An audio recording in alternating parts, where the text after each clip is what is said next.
করবেন ইসকন শ্রীদম মায়াপুর থেকে শ্রীপাদ সীতাপতি দাস ব্রহ্মচারী প্রভু। তিনি আমাদের মধ্যে উপস্থিত আছেন। আমি প্রভুকে বৈদিক কালচার ওয়ার্ডে স্বাগত জানাচ্ছি এবং সশ্রদ্ধ ধন্যবাদ প্রণতি জ্ঞাপন করছি। প্রণাম প্রভু, দণ্ডবত প্রণাম। হরে কৃষ্ণ। ধন্যবাদ প্রণাম প্রভু। হরে কৃষ্ণ। আমি গোবিন্দ গোপাল দাস, ঢাকা থেকে প্রভু। হরে কৃষ্ণ। ধন্যবাদ প্রণাম প্রভু। ধন্যবাদ প্রণাম। প্রভু সম্পর্কে শ্রোতাদের উদ্দেশ্যে আমি একটি সংক্ষিপ্ত কথা বলতে চাচ্ছি। শ্রীপাদ সীতাপতি দাস ব্রহ্মচারী 1997 সালে শ্রীধাম মায়াপুর ইস্কনে যোগদান করেন।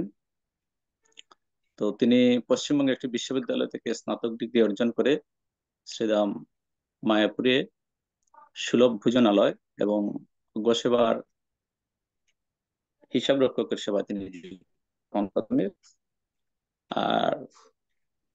আর তিনি হচ্ছেন আমাদের ইস্কনের অন্যতম আচার্য ওম নিত্য লীলা প্রবিষ্ট শ্রীমদ ভক্তিচারু স্বামী গুরু মহারাজের কৃপাধন্য শিষ্য। তো তিনি আসলে শ্রী চৈতন্য মহাপ্রভুর বাণী প্রচার করার জন্য পশ্চিমবঙ্গে তিনি অনেক শত শত পরিবারকে তিনি আসলে কৃষ্ণ ভক্তে পরিণত করেছেন এবং শুধু পশ্চিমবঙ্গে না গোটা ভারতবর্ষে তিনি প্রচার করে যাচ্ছেন। এছাড়াও তিনি আন্তর্জাতিকভাবে বিশেষ করে বাংলাদেশ, রাশিয়া, ইন্দোনেশিয়া এবং দক্ষিণ কোরিয়াতে তিনি প্রচার কার্যে চালিয়েছেন। তো আপনারা জেনে খুশি হবেন যে তিনি একজন ভালো উপস্থাপক এবং মায়াপুরের বিভিন্ন প্রোগ্রামে তিনি বাংলা ভাষায় সাবলীল ভাবে বলিষ্ঠভাবে তিনি অত্যন্ত সুন্দরভাবে উপস্থাপন করেন। আর আজকে সেই প্রভুকে আমরা পেয়েছি, তো আমরা অত্যন্ত আনন্দিত। বর্তমানে তিনি ইসকনের দিব্য জ্ঞান প্রচার বিভাগের শ্রীধাম মায়াপুরের সম্মানিত পরিচালক, তিনি গুরু দায়িত্ব পালন করছেন। তো আমরা আজকে অত্যন্ত আনন্দ ওনাকে পেয়ে। আজকে তিনি আমাদের সামনে ভাগবতীয় প্রবচন প্রদান করবেন। বিষয়টা হচ্ছে দিব্যজ্ঞান প্রচারের গুরুত্ব, importance of spreading divine knowledge.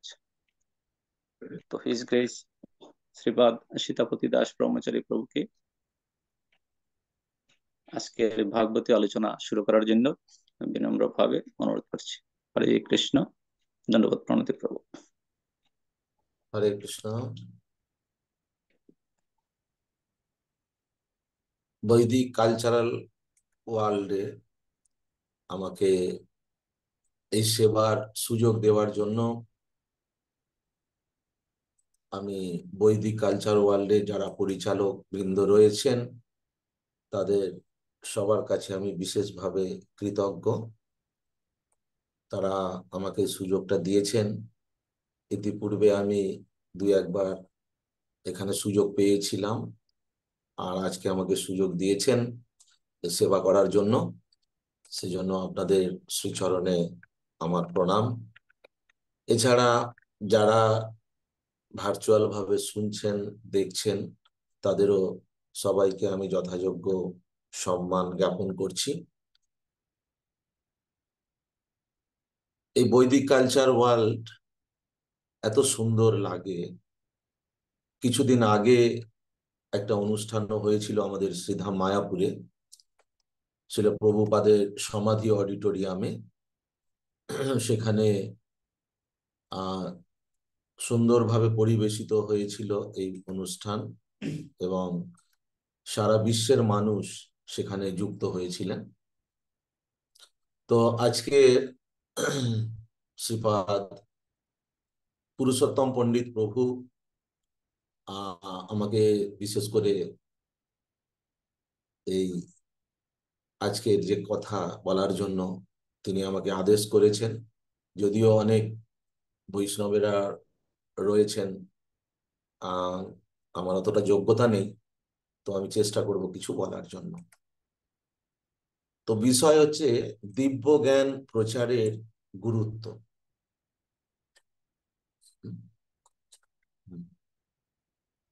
ওম অজ্ঞান তিমিরান্ধস্য জ্ঞানাঞ্জন শলাকয়া চক্ষুরুন্মিলিতং যেন তস্मै শ্রী গুরবে নমঃ। শ্রী চৈতন্য মনোভীষ্টং স্থাপিতং যেন ভূতলে স্বয়ং রূপ কদা মह्यं দদাতি সপদান্তিকম।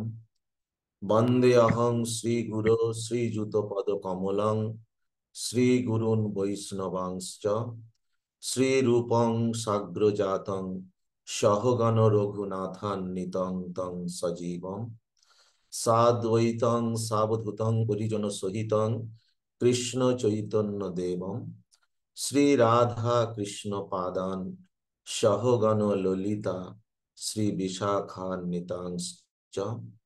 নমো ওং বিষ্ণুপাদায় কৃষ্ণপৃষ্ঠায় ভূতলে শ্রীমতে ভক্তি বেদান্ত স্বামী নীতি নামিনে।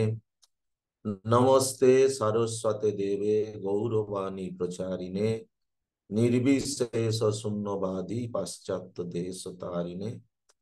বাঞ্ছা কল্পতরুভ্যশ্চ কৃপা সিন্ধুভ্য এব চ পতিতানাং পাবনেভ্যো বৈষ্ণবেভ্যো নমো নমঃ। জয় শ্রী কৃষ্ণ চৈতন্য প্রভু নিত্যানন্দ শ্রী অদ্বৈত গদাধর শিবাসাদি গৌর ভক্ত বৃন্দ। হরে কৃষ্ণ কৃষ্ণ কৃষ্ণ হরে হরে, হরে রাম রাম রাম হরে হরে। হরে কৃষ্ণ। তো আজকের আমাদের আলোচ্য বিষয় দিব্যজ্ঞান প্রচারের গুরুত্ব। ইতিপূর্বে মাতাজি সুন্দরভাবে আমাদের ভজন কীর্তন শ্রবণ করালেন, খুব সুন্দর লাগলো। তো এখন প্রশ্নটা হচ্ছে দিব্য জ্ঞানটা কি, সেটা আমাদের আগে জানা উচিত। দিব্য জ্ঞান কি, এই জ্ঞানটা কি জ্ঞান? তো এই জগতে আমরা যে জ্ঞান পাই সেই জ্ঞানটা হচ্ছে জড় জ্ঞান। আর চিন্ময় জগতের যে জ্ঞান সেই জ্ঞানটি হচ্ছে দিব্য জ্ঞান বা পারমার্থিক জ্ঞান। এখন ওই জগতের জ্ঞান পাওয়ার উপায় কি এবং ওই জগতের জ্ঞান কেন আমাদের প্রয়োজন? ওই জ্ঞান জানলেই বা কি হবে, না জানলেই বা কি হবে? এসব বিষয় নিয়ে আমাদের আলোচনা করা বা জানা উচিত। দিব্য জ্ঞানটা কি? তাহলে আমরা জানলাম যে চিন্ময় জগতের যে জ্ঞান অর্থাৎ পারমার্থিক জগতের যে জ্ঞান সেটা হলো দিব্য জ্ঞান বা পারমার্থিক জ্ঞান। এই জগতের জ্ঞান জড় জ্ঞান, এটা শুধু আমাদের দেহভিত্তিক জ্ঞান। কিন্তু আমরা তো আসলে দেহ নই, আমরা চিন্ময় আত্মা। সেই চিন্ময় আত্মা সম্বন্ধে যে জ্ঞান সেটা হলো দিব্য জ্ঞান। তো সেই জ্ঞান আমাদের কেন প্রয়োজন? না, আমরা আমাদের স্বরূপে আমরা কৃষ্ণের নিত্য দাস, এটা আমরা জানি। আমাদের জীবের স্বরূপ হয় নিত্য কৃষ্ণ দাস। যতক্ষণ পর্যন্ত না আমরা আমাদের স্বরূপে অধিষ্ঠিত হতে পারছি, আমাদের যে স্বরূপ সেই স্বরূপে যতক্ষণ না অধিষ্ঠিত হতে পারছি ততক্ষণ পর্যন্ত আমরা আমরা শান্তি লাভ করতে পারি। কেন, দেহভিত্তিক জ্ঞান নিয়ে যদি আমরা থাকি তাহলে সেই জ্ঞানের মাধ্যমে আমরা হয়তো অনেক টাকা পয়সা, অনেক ধন সম্পদ, অনেক অর্থ ইত্যাদি আমরা সঞ্চয় করতে পারি, লাভ করতে পারি, কিন্তু তার দ্বারা আমরা শান্তি লাভ করতে পারবো না। শান্তি লাভ করার জন্য আমাদের এই দিব্য জ্ঞান বা পারমার্থিক জ্ঞানের প্রয়োজন। কারণ আমরা স্বরূপে তো আমরা দেহ নই, আমরা স্বরূপে চিন্ময় আত্মা। তা সেই আত্মার জ্ঞান যতক্ষণ না আমরা পাচ্ছি ততক্ষণ আমরা শান্তি লাভ করতে পারবো না। এখন এই জ্ঞানটা যদি দিব্য জগতের জ্ঞান, চিন্ময় জগতের জ্ঞান, তাহলে সেই জ্ঞানটা আমরা কিভাবে লাভ করতে পারব? আর এই জ্ঞান লাভের ফলেই বা আমাদের কি হবে? না, বলা হচ্ছে যে দিব্য জ্ঞানম যত দদ্যাৎ কুর্বন্তি পাপস্য সংশয়ম। অর্থাৎ দিব্য জ্ঞান প্রদান করার ফলে এবং সেই দিব্য জ্ঞান লাভ করার ফলে আমাদের পাপের ক্ষয় হয়। অর্থাৎ আমরা যেই জীবনে জানতে অজান্তে অনেক পাপ কর্ম হয়েই যায়, করে থাকি, সেই পাপ থেকে মুক্ত হতে গেলে দিব্য জ্ঞানের প্রয়োজন। এখন সেই দিব্য জ্ঞান যতক্ষণ না আমরা লাভ করতে পারছি ততক্ষণ এই পাপের ক্ষয় হবে না। এখন এই দিব্য জ্ঞান কিভাবে আমরা লাভ করতে পারবো, আর এই দিব্য জ্ঞানটা কোথা থেকে আসছে, আমরা পাবো বা কিভাবে ওখান থেকে? তো আমরা সবাই জানি পরমেশ্বর ভগবান শ্রীকৃষ্ণ সৃষ্টির আদিতে ব্রহ্মাকে এই জ্ঞান প্রদান করেছিলেন। ব্রহ্মা এই জ্ঞান, দিব্য জ্ঞান দান করেন তার পুত্র নারদ মুনিকে, এবং নারদ মুনি সেই একই জ্ঞান প্রদান করেন শ্রীল ব্যাসদেবকে, এবং ব্যাসদেব ওই একই জ্ঞান প্রদান করেন মধ্বাচার্যকে। এইভাবে গুরু পরম্পরা ধারায় এই জ্ঞান প্রবাহিত হচ্ছে। তাহলে দিব্য জগতের জ্ঞান এইভাবে গুরু পরম্পরা ধারায় কিন্তু আসছে। এখন তাই এই জ্ঞান লাভ করতে হলে আমাদের গুরু পরম্পরা ধারায় যুক্ত হতে হবে। কার কাছ থেকে এই জ্ঞানটা পাবো? না, যার কাছে এই জ্ঞান রয়েছে তার কাছ থেকে আমরা পেতে পারি, তাছাড়া আমরা এই জ্ঞান পেতে পারবো না। যেমন সেই জন্য কি দরকার? সেই জন্য শরণাগতির দরকার। তাই ভগবান গীতায় বলছেন, তদ্বিদ্ধি প্রণিপাতেন পরিপ্রশ্নেন সেবয়া উপদেক্ষন্তি তে জ্ঞানম জ্ঞানীন তত্ত্বদর্শী। তাহলে তার চরণে আত্মসমর্পণ করতে হবে এবং তার সেবা করতে হবে। তদ্বিদ্ধি প্রণিপাতেন পরিপ্রশ্নেন সেবা, এবং প্রশ্ন করতে হবে আর সেবার দ্বারা তাকে সন্তুষ্ট করতে হবে। তাহলে সেই তত্ত্বদ্রষ্টা পুরুষ বা তত্ত্বদ্রষ্টা ব্যক্তি আমাদেরকে এই দিব্য জ্ঞান বা পারমার্থিক জ্ঞান আমাদেরকে প্রদান করবে। এখন এই দিব্য জ্ঞান ভগবদ গীতায় ভগবান অর্জুনকে বলছেন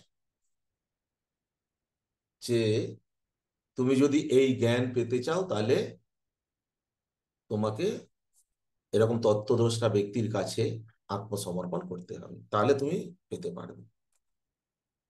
আর যেহেতু এটা অপ্রাকৃত জগতের জিনিস, তো প্রাকৃত জগতে এটা কিন্তু পাওয়া যাবে না।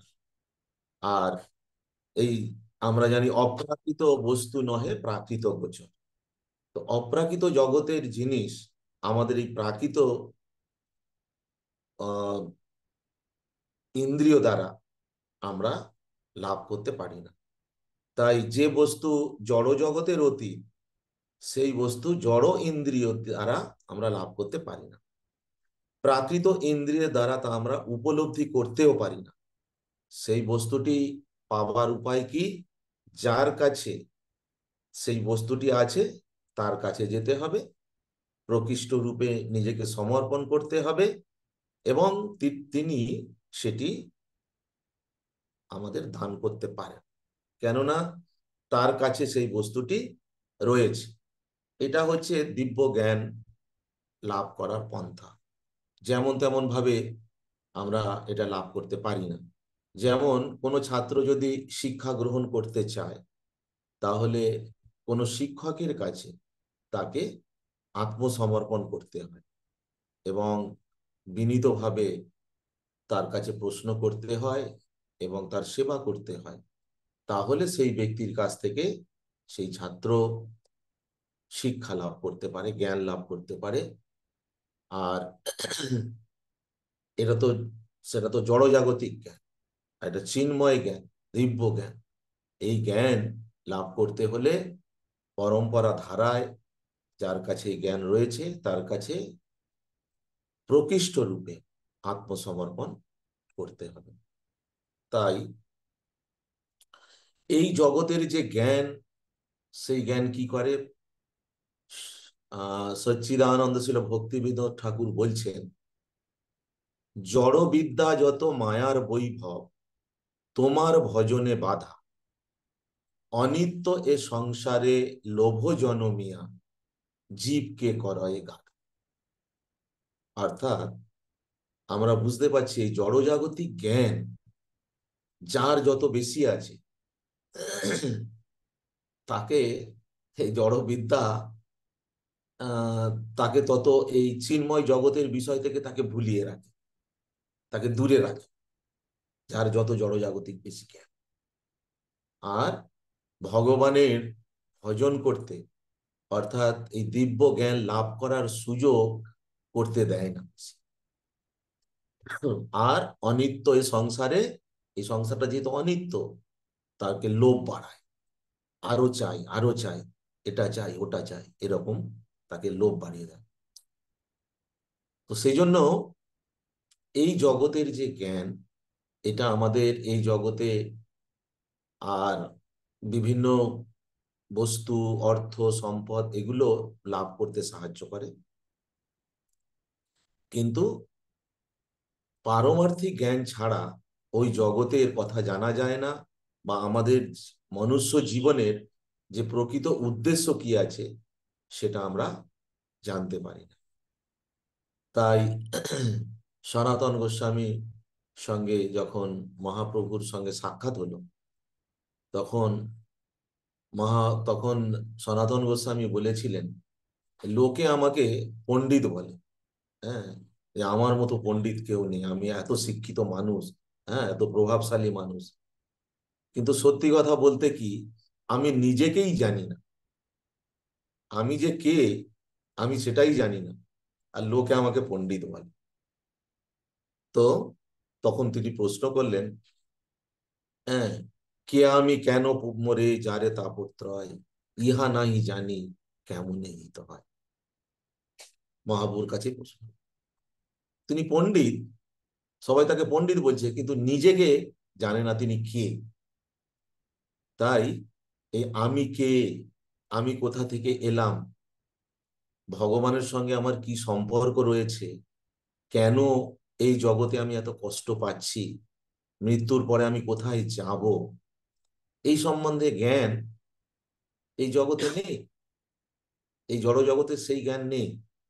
আর এই জ্ঞানের কোনো স্কুল, কলেজ বা ইউনিভার্সিটি আমরা এখনো পর্যন্ত দেখিনি, দেখতে পাই, দেওয়া হয় না এই জ্ঞান।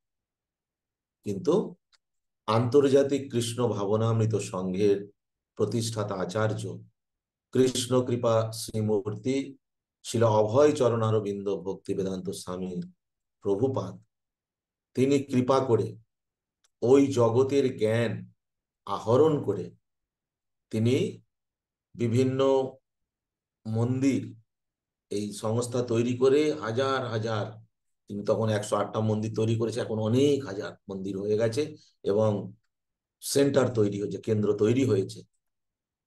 এই প্রত্যেকটি ইস্কন মন্দিরের কেন্দ্রগুলিতে সেখানে এই জ্ঞান প্রদান করা হয়, এই দিব্য জ্ঞান, জগতের জ্ঞান বা পারমার্থিক জ্ঞান সেখানে প্রদান করা হয়। তাই আমরা বলতে পারি যে এই প্রত্যেকটি ইস্কন মন্দির বা প্রত্যেকটি ইস্কনের যে কেন্দ্র, প্রত্যেকটি কেন্দ্র এক একটি আধ্যাত্মিক জগতে বা দিব্য জ্ঞান প্রদান করার ইউনিভার্সিটি বলা যেতে পারে। প্রভুপাদ দেখেছিলেন, প্রভুপাদের মনোভাব কিরকম ছিল। প্রভুপাদ দেখেছিলেন যে এই জগতে যে জ্ঞান প্রদান করা হচ্ছে, সেই জ্ঞান শুধুমাত্র ভরণ পোষণ, অর্থাৎ আহার নিদ্রা ভয় মৈথুন, এই 4টে কাজ সম্পাদন করার জন্য শিক্ষা ব্যবস্থা, এই জগতের যে শিক্ষা ব্যবস্থা, আমরা দেখেছি প্রভুপাদ যখন কলেজে পড়াশোনা করছিলেন, স্কটিশ চার্চ কলেজে, অভয়চরণে সেগুলো দেখানো হয়েছে।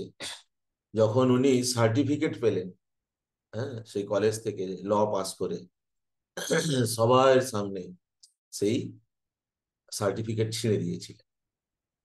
তিনি বুঝেছিলেন যে এভাবে জীবন পরিচালিত হলে মনুষ্য জীবনের যথাযথ যে উদ্দেশ্য সেটা সাধন করা যাবে না। তাই তিনি বুঝেছিলেন। তখন ভগবান কৃপা করে তার গুরুদেব শ্রীল ভক্তি সিদ্ধান্ত সরস্বতী প্রভুপাদকে পাঠিয়েছিলেন। যখন তিনি কলকাতায় গিয়েছিলেন, সেখানে সাক্ষাৎ হয়েছিল, এবং তার কাছ থেকে যখন শুনলেন যে, আর তার কাছ থেকে যে কথাগুলো শুনেছিলেন সেগুলো এই জগতের কথা ছিল না, দিব্য জগতের কথা, দিব্য জ্ঞান ছিল। একবার শুনেই তিনি বুঝতে পেরেছিলেন, এবং তিনি প্রভুপাদকে নির্দেশ করেছিলেন যে এই সমস্ত জ্ঞানের কথাগুলো যাতে সংস্কৃত থেকে ইংরেজি ভাষায় অনুবাদ করা হয় এবং সারা বিশ্বে সেটা ছড়িয়ে দেওয়া হয়। সেটা তিনি ভালো করে উপলব্ধি করতে পেরেছিলেন। তাই তিনি অক্লান্ত পরিশ্রম করে, এমনকি বৃদ্ধ বয়সেও, হ্যাঁ, তিনি না ঘুমিয়ে, না খাওয়া দাওয়া করে, মানে একটুও সময় অপচয় না করে তিনি কি করেছেন, রাত দিন জেগে এই গ্রন্থগুলো তিনি অনুবাদ করে গেছেন, হ্যাঁ, সংস্কৃত থেকে এই ইংরেজি ভাষা সারা বিশ্বে যাতে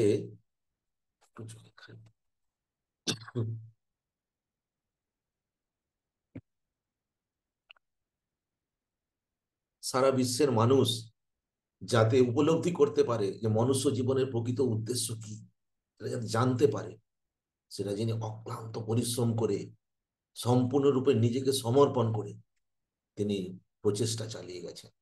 এবং এই সংস্থা তৈরি করে আমরা দেখতে পাচ্ছি আজকের আমরাও যারা এই ইসকনের সাথে যুক্ত হয়েছি, কৃষ্ণ ভাবনামৃত সংঘের সাথে যুক্ত হয়েছি, যুক্ত হওয়ার আগে আমাদের কিছুই জানা ছিল না এ সম্পর্কে। আমরা জানতামই না যে এই রকম ধরনের জ্ঞান কিছু হতে পারে, আমাদের জানাই ছিল না। আর এই জ্ঞান কিভাবে আমরা পেতে পারবো এত সহজভাবে, এটা আমরা কখনো কল্পনাই করতে পারি। আজকের যদি কৃষ্ণ ভাবনামৃত সংঘ তৈরি না হতো, তাহলে আমরা কোথায় থাকতাম? আমরাও ওই 4টে কাজের মধ্যেই ব্যস্ত থাকতাম, আহার, নিদ্রা, ভয়, মৈথুন। এছাড়া আমরা আর কিছুই জানতে পারতাম না। তাই ছিল প্রভুপাদের কৃপায় আজকের যে সারা বিশ্বে যে পরিস্থিতি তৈরি হয়েছে, কত মানুষ এই সম্পর্কে কত কি জানতে পারছে, দিব্য জগতের জ্ঞান তারা পাচ্ছে, এবং সেই জ্ঞানের মাধ্যমে তারা তাদের জীবনকে সম্পূর্ণরূপে পরিবর্তন করতে পারছে। তারা বুঝতে পারছে যে জীব হত্যা কত মহা পাপের মধ্যে পড়তে হয় জীব হত্যা করলে। তারা জীব হত্যা থেকে নিরত থাকছে। তারা বিভিন্ন ধরনের যে নেশাগুলো রয়েছে, সেই নেশার দ্বারা মানুষের কি অবস্থা হয়, এবং তারা যে কত পাপের মধ্যে পতিত হয়, জর্জরিত হয়, সেটাও উপলব্ধি করতে পারছে, এবং তার ফলে সেটাকে তারা বর্জন করে তারা এই পথ গ্রহণ করতে পারছে। আবার জুয়া, তাস, পাশা যে খেলা, সেগুলোর মাধ্যমে মানুষ সর্বশান্ত হয়ে যাচ্ছে। কেন? আমাদের জ্ঞান নেই যেটা থেকে মুক্ত হবার উপায় কি আছে, বা এটা থেকে মুক্ত হতে পারলে আমাদের কি লাভ হবে, সেটাও তারা জানতে পারছিল না। কিন্তু ইসকনের প্রচারের ফলে সেটা তারা জানতে পারছে। এছাড়া অবৈধ মেলামেশার ফলে কি হয়, হ্যাঁ, তো এগুলো আমরা কিভাবে জানতে পারলাম? এগুলো ছিল আগে থেকে। এক জায়গায় আমি শুনছিলাম যে কেউ জিজ্ঞাসা করছে কাউকে যে তুমি কোথাকার, মানে কোন সংস্থার সঙ্গে যুক্ত, তারা বলছে আমরা ইসকন সংস্থার সঙ্গে যুক্ত আছি, তো তোমরাও যুক্ত হয়ে যাও। তখন ওরা বলছে যে না না বাবা, ইসকনের যা নিয়ম নীতি, হ্যাঁ, ওই ইসকনের নিয়ম নীতিতে আমাদের চলা খুব মুশকিল, আমরা চলতে পারবো না। তো আমার প্রশ্ন হচ্ছে, ইসকন কি এই নিয়ম নীতিগুলো তৈরি করেছে? তৈরি করেনি। এগুলো ছিল, প্রথম থেকেই ছিল, আছে, থাকবে। কারণ এগুলো হচ্ছে ওই জগতের জ্ঞান, ওই জগতের বিষয়, দিব্য জগতের বিষয়। শুধু আমাদের জানার অভাব ছিল, আমরা জানতাম না, বা জেনেও হয়তো কেউ কেউ জানতেন, জেনেও সেটা আচরণ করত। সেটা প্রভুপাদের কৃপায় তিনি আজকের এই জ্ঞান এত সহজ সরল করে দিয়েছেন। আমরা দেখেছি সাধারণ মানুষ, তারাও, যারা পড়াশোনা জানে না, তারাও এটা কত সুন্দরভাবে গ্রহণ করতে পারছে। আরেকটা সব থেকে বড় বিষয় হলো যেটা, যে এই জ্ঞান পাবার জন্য, এই জ্ঞান লাভ করার জন্য অনেক শিক্ষিত হবার প্রয়োজন হয় না। অর্থাৎ জড়জাগতিক জ্ঞান পাওয়ার জন্য অনেক লেখাপড়া শিখতে হয়, অনেক কষ্ট করতে হয়, কিন্তু এই আধ্যাত্মিক জ্ঞান, দিব্য জ্ঞান যেটা, এই জ্ঞান লাভ করার জন্য অনেক শিক্ষায় শিক্ষিত হতে হয় না। কারণ কারণ হচ্ছে একটাই, জড়জাগতিক জ্ঞান লাভ করতে পারেন তিনি, তত ভালোভাবে পারবেন যার ব্রেন যত পরিষ্কার। অর্থ কেন না, জড়জাগতিক জ্ঞান ব্রেনে প্রকাশ হয়। যার ব্রেন, মস্তিষ্ক যত পরিষ্কার, সেই ব্যক্তি তত জড়জাগতিক জ্ঞান বেশি লাভ করতে পারে। কিন্তু এই আধ্যাত্মিক জ্ঞান বা যে দিব্য জ্ঞান, এই দিব্য জ্ঞান এমনই একটা জ্ঞান, এই জ্ঞান কিন্তু মস্তিষ্কে প্রকাশ হয় না।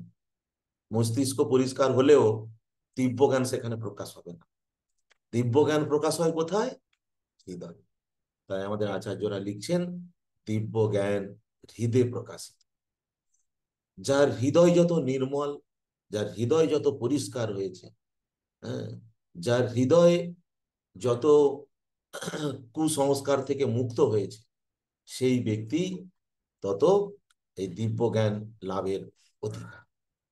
যেমন আমরা আমাদের পরম্পরা ধারায় দেখে থাকি, যেখানে ছিল গৌর কিশোর দাস বাবাজি মহারাজ। আমরা শুনেছি বা আমরা পড়েছি তার জীবনীতে, তিনি লেখাপড়া জানতেন না, তার লেখাপড়ায় কোনো দখল ছিল না।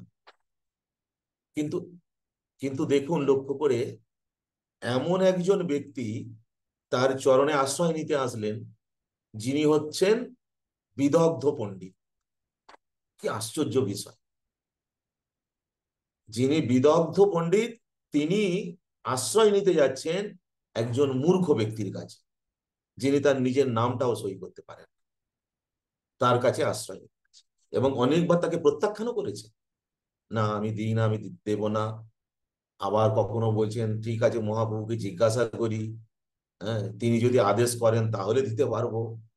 এরকম ভাবে তাকে যে কোনো ভাবে সরিয়ে দিতে চেয়েছে। কিন্তু ভক্তি সিদ্ধান্ত সরস্বতী প্রভুপাদ, যিনি বিদগ্ধ পণ্ডিত ছিলেন, কোন বিষয় তাকে কে হারাতে পারে, সব অনেক কিছু তিনি জানতেন, সেই ব্যক্তি তার কাছে দীক্ষা গ্রহণ করলেন, তার শরণাগত হলেন। এটা থেকে প্রমাণ হচ্ছে, এরকম অনেক প্রমাণ আছে, এটা থেকে বিশেষভাবে আমরা প্রমাণ করতে পারি যে দিব্য জ্ঞানটা কত গুরুত্বপূর্ণ, এবং দিব্য জ্ঞান যেটা, সেটা এই জড়জাগতিক জ্ঞানের থেকে কতটা গুরুত্বপূর্ণ এবং কতটা মহিমান। জড় জ্ঞান কতদিন থাকবে? যতদিন তার দেহটা আছে। দেহ শেষ, জড় জ্ঞানও শেষ। কেন? দেহের সাথে সাথে এই জগতের জ্ঞান সেটাও শেষ হয়ে আহ কেউ যদি কেউ যদি 12 ক্লাস পড়ে থাকে, কেউ যদি ম্যাট্রিক পড়ে থাকে, বা কেউ যদি ডিগ্রি কোর্স পর্যন্ত পড়ে থাকে, যখন দেহ ত্যাগ হলো, পরে যখন আবার জন্ম হবে, যদি মানুষ জন্মও পায়, তাকে কিন্তু আবার ক্লাস 1 থেকে পড়তে হবে। তার মানে ওর যা জ্ঞান লাভ করেছিল সব শেষ, সমাপ্ত হয়ে গেল। কিন্তু দিব্য জ্ঞান, এটা হৃদয় যেহেতু প্রকাশ হয়, সেই জন্য এটা আত্মার সঙ্গেই থাকে। পরবর্তীতে যখন দেহ লাভ করবে, তখন দেখা যাবে সেই ব্যক্তি যদি সমাপ্ত করতে না পারে এই ভক্তি জীবন, অর্থাৎ ভগবত ধাম প্রাপ্ত না হয়, তাহলে তাকে দেখা যাবে যে যতটুকু ভক্তি লাভ করেছিল তার পরে থেকে তার শুরু হচ্ছে। এই জন্য আমরা দেখে থাকি অনেকে অল্প দিনে হয়তো যোগদান করেছে কৃষ্ণ ভাবনামৃতে, কিন্তু সে কৃষ্ণ ভাবনাতে ভক্তি জীবনে অনেক উন্নত। আবার কেউ অনেক দিন অনেক বছর ধরে আছে, অত উন্নত নয়। এরা থেকে বোঝা যায় যে ওনার আগে থেকেই ভক্তি জীবন করা আছে, অর্থাৎ দিব্য জ্ঞান প্রাপ্ত হওয়া আছে আগে থেকে। আর এই জড়জাগতিক জ্ঞান যেটা আলোচনা করছিলাম, জড়জাগতিক জ্ঞানের মাধ্যমে কি হবে, যা আমরা এই জগতের কিছু সম্পদ সঞ্চয় করতে পারবো, কিন্তু সেগুলো কি হবে, দেহ ত্যাগের সাথে সাথে সব ছেড়ে যেতে হবে, সঙ্গে কিছু যাবে না। কিন্তু এই জ্ঞানের মাধ্যমে যে যে লাভ হচ্ছে, এই জড়জাগতিক জ্ঞানের মাধ্যমে আমরা যা প্রাপ্ত করব, সব কিন্তু এই জড় জগতেই ছেড়ে দিতে হবে। কিন্তু চিন্ময় জ্ঞানের ফলে, দিব্য জ্ঞান লাভ করার ফলে কি হচ্ছে, আমাদের সমস্ত পাপ থেকে আমরা মুক্ত হয়ে যাচ্ছি, আমাদের হৃদয় নির্মল হয়ে যাচ্ছে, সর্বোপরি আমরা ভগবত তত্ত্ব জ্ঞান জানার মাধ্যমে আমরা ভগবত ধাম প্রাপ্ত হবার সুযোগ পাচ্ছি। তাহলে যেটা আমাদের মনুষ্য জীবনের জন্য একান্ত প্রয়োজন, মনুষ্য জীবনের উদ্দেশ্যই এটা, ভগবত প্রাপ্তি। কেন আমরা এই জগতে এসেছিলাম, কেন? কৃষ্ণকে জানার। অ্যাকচুয়ালি শিক্ষা গ্রহণ করতে হয়, বিদ্যা গ্রহণ করতে হয় কিসের জন্য? কৃষ্ণকে জানার জন্য। যদি কোনো বিদ্যার মাধ্যমে কৃষ্ণকে জানা হলো না, ভগবানকে জানা হলো না, তাহলে সেই বিদ্যায় কি করে, অর্থাৎ সেই বিদ্যা জেনে কি লাভ হলো? তাই আমরা বুঝতে পারছি যে দিব্য জ্ঞান কত গুরুত্বপূর্ণ। আর এই সংস্থা, আন্তর্জাতিক কৃষ্ণ ভাবনামৃত সংঘ, এই সংস্থার মাধ্যমে দিব্য জ্ঞান, হ্যাঁ, সারা পৃথিবী জুড়ে যেভাবে প্রচারিত হচ্ছে, যেভাবে মানুষের কাছে পৌঁছে যাচ্ছে, সেটা প্রভুপাদের গ্রন্থ যেভাবে প্রচারিত হচ্ছে, হ্যাঁ, মানুষের দ্বারে দ্বারে প্রত্যেকটি বাড়িতে পৌঁছে যাচ্ছে, সেই হিসাবে আমরা দেখতে পাচ্ছি যে মানুষের মধ্যে চেতনার অনেক পরিবর্তন হবেই হবে, হচ্ছে, ধীরে ধীরে পরিবর্তন হচ্ছে। তারপরে তাদের আচার ব্যবহার, কথাবার্তা, খাওয়া দাওয়া ইত্যাদি সমস্ত কিছু আমরা পরিবর্তন লক্ষ্য করতে পারছি। কি করে? দিব্য জ্ঞান প্রাপ্ত হওয়ার মাধ্যমে। তো এই দিব্য জ্ঞান যাতে আমরা চারিদিকে আরো বেশি মাত্রায় আমরা মানুষের কাছে পৌঁছে দিতে পারি, কারণ এই দিব্য জ্ঞানের গুরুত্ব আমরা বুঝতে পারছি কতটা।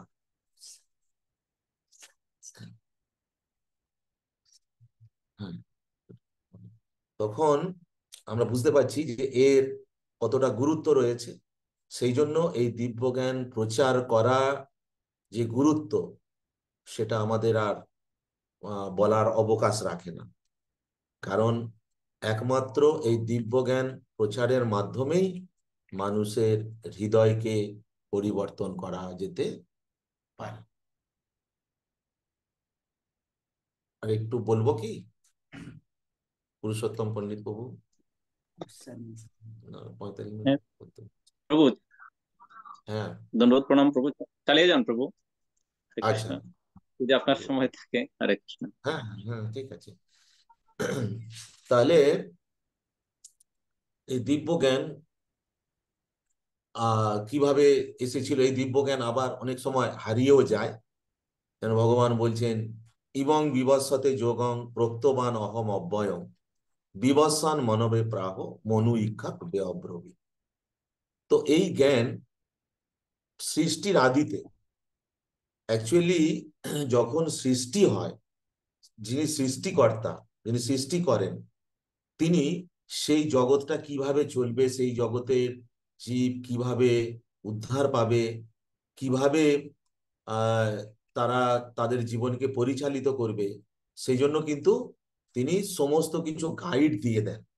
এই জগতেও আমরা দেখে থাকি, কোনো একটা ল্যাপটপ কিনলে, কোনো একটা টেলিভিশন কিনলে বা মোবাইল যাই কিনি না কেন, সেখানে একটা গাইড বুক বা ম্যানুয়াল বুক দেওয়া।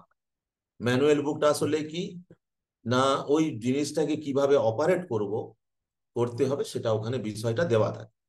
ঠিক তেমনি আমাদের এই জগৎটা যখন সৃষ্টি করেছে, এই জগতে আমরা কিভাবে আচরণ করব, কিভাবে বিচরণ করব, কি আহার করব, অপরের সঙ্গে কিভাবে আদান প্রদান করব, কি কথা বলবো ইত্যাদি সমস্ত কিছু এই জ্ঞানের মধ্যে আমরা পাবো।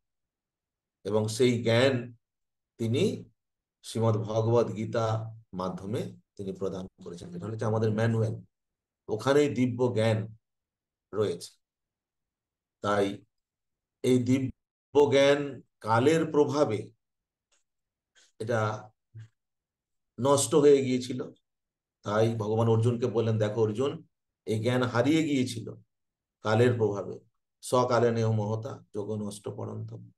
আমি তোমাকে এখন সেই জ্ঞান প্রদান করছি, হ্যাঁ, যেটা প্রথমে আমি সূর্যদেব বিবস্বানকে দিয়েছিলাম। হ্যাঁ, বিবস্বান মনুকে দিয়েছি, মনু ইক্ষ্বাকুকে দিয়েছিলেন। তো এভাবে পরম্পরা ধারায় আসছিল। আমরা আগেই আলোচনা করেছি যে দিব্য জ্ঞান পরম্পরা ধারায় লাভ করতে হয়, এবং যাদের কাছে আছে তার কাছ থেকে যে কেউ এই জ্ঞান দান করতে পারে না পরম্পরা ধারায় না থাকলে। তিনি হয়তো জানতে পারেন, কিন্তু তিনি পরম্পরা ধারায় যদি না থাকে, তাহলে তার কাছ থেকে এই জ্ঞান লাভ করলে সেই জ্ঞান কার্যকরী হবে না, পরম্পরা ধারায় আসবে। কারণ এই জ্ঞানে কোনো সংযোজন বিয়োজন চলে না। এই দিব্য জ্ঞানে কোনো সংযোজন বিয়োজন চলবে। ভগবান ঠিক যেভাবে দিয়েছেন ঠিক সেইভাবে ততটুকুই জ্ঞান আসবে। ঠিক আছে? তো এই জন্য এই দিব্য জ্ঞান লাভ করার যে বিষয় পন্থা, সেটা হলো গুরু পরম্পরা ধারায়।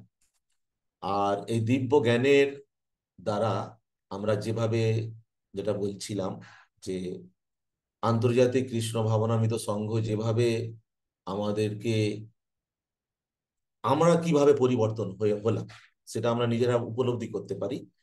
তো সেই জন্য এই জ্ঞান যাতে আমরা আরো বেশি করে প্রচার করতে পারি, মহাপ্রভু সেটাই নির্দেশ দিয়েছেন, যারে দেখো তারে কহ কৃষ্ণ উপদেশ। হ্যাঁ, আমার আজ্ঞায় গুরু হইয়া তার হয়ে গেছে। আমাদেরকে তিনি গুরু হবার সুযোগ করে দিয়েছেন, সবাই হতে পারে, কোনো বাদ বিচার নেই। তার যোগ্যতা কি হবে?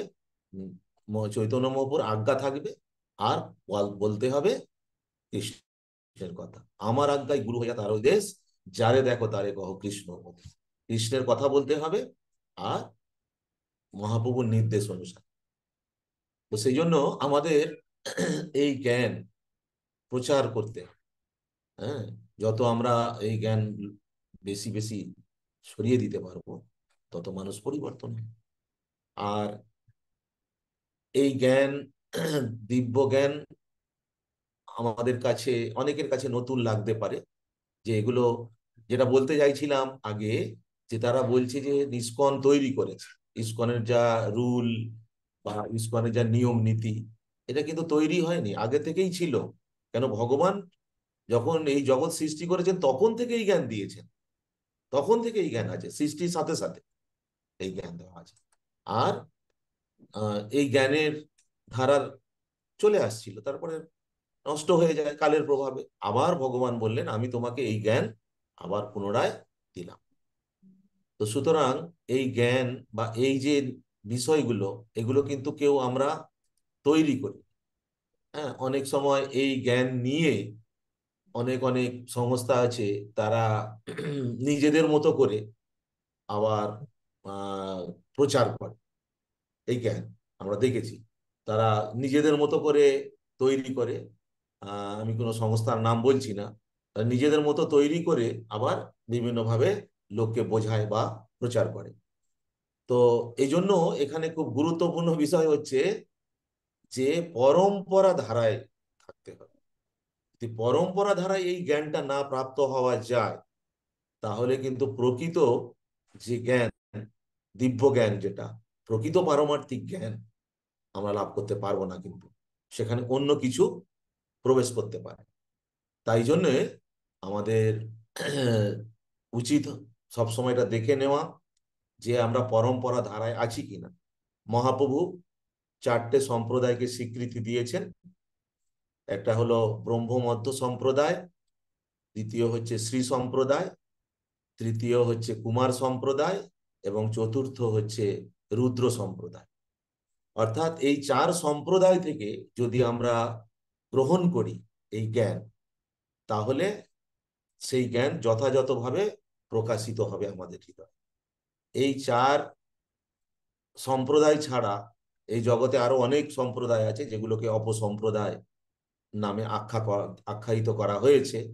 সেগুলো থেকে যদি আমরা এই জ্ঞান আহরণ করি, তাহলে সেই জ্ঞান কিন্তু আমাদেরকে ফলপ্রসূ করবে না।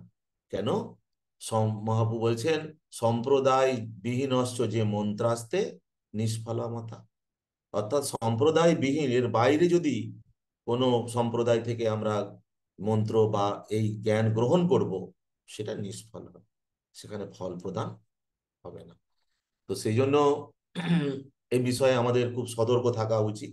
যখন আমরা কাউকে জ্ঞান এই জ্ঞান প্রদান করব বা শিক্ষা প্রদান করব, তখন আমাদের সতর্ক থাকতে হবে যে অন্য কোনো সম্প্রদায়ের জ্ঞান যেন সেখানে না ঢুকে যায়। তো সেই জন্য আমি অল্প কথায় এই দিব্য জ্ঞান সম্বন্ধে আলোচনা করলাম, এবং এই দিব্য জ্ঞান প্রচারের যে কি গুরুত্ব, সেটা প্রভুপাদই আমাদেরকে শিখিয়ে গেছেন।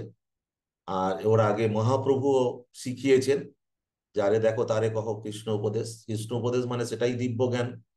আর আর বিশেষ করে বলছে, ভারত ভূমিতে হলো মনুষ্য জন্ম, যার জন্ম সার্থক করি কর পরোপকার। প্রকৃত পরোপকার হচ্ছে এই দিব্য জ্ঞান প্রদান করা। টাকা পয়সা, ঘর বাড়ি, আসবাবপত্র, পোশাক, এগুলো দিয়ে পরোপকার হয়, কিন্তু এগুলো প্রকৃত পরোপকার নয়। প্রকৃত পরোপকার হচ্ছে তাকে এই দিব্য জ্ঞান প্রদান করা, যে জ্ঞানের মাধ্যমে সে নিজেকে সম্পূর্ণরূপে পরিবর্তন করতে পারে এবং অন্তিমে ভগবত ধাম প্রাপ্ত হতে পারে। সেটাই হলো প্রকৃত পরোপকার। তাই আমাদের প্রত্যেকের উচিত এই দিব্য জ্ঞান প্রচারের, দিব্য জ্ঞানের গুরুত্ব বুঝে এই দিব্য জ্ঞান প্রচার করা আমাদের কর্তব্য। হরে কৃষ্ণ কৃষ্ণ কৃষ্ণ হরে হরে, হরে রাম রাম রাম হরে হরে। প্রশ্ন যদি কিছু থেকে থাকে, নিসীম লক্ষ্মীপতি প্রভু, আপনাকে ধন্যবাদ, প্রণাম প্রভু। খুব দেখি প্রভু। হরে কৃষ্ণ। হরে কৃষ্ণ। ভুল ত্রুটি ক্ষমা করবেন। প্রভু, আপনার সেই চরণে অসংখ্য ধন্যবাদ, ধন্যবাদ প্রণাতি প্রভু। অতি সুন্দর, আচ্ছা, খুব মুগ্ধ হয়ে শুনতেছিলাম প্রভু। হরে কৃষ্ণ। আমি সবার উদ্দেশ্যে বলতে চাচ্ছি, আপনাদের যদি কোনো জিজ্ঞাসা থেকে থাকে, তাহলে আপনার প্রভুকে জিজ্ঞাসা করুন। হরে কৃষ্ণ। হ্যান্ড রাইজিং করতে পারেন। হরে কৃষ্ণ।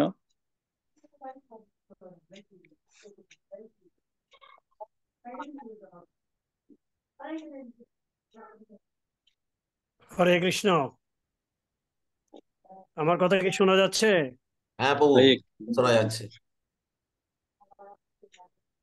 প্রশ্ন তো করতে পারবো না, প্রশ্ন করতে গেলে জানতে হয়, প্রশ্ন তো জানতে হবে।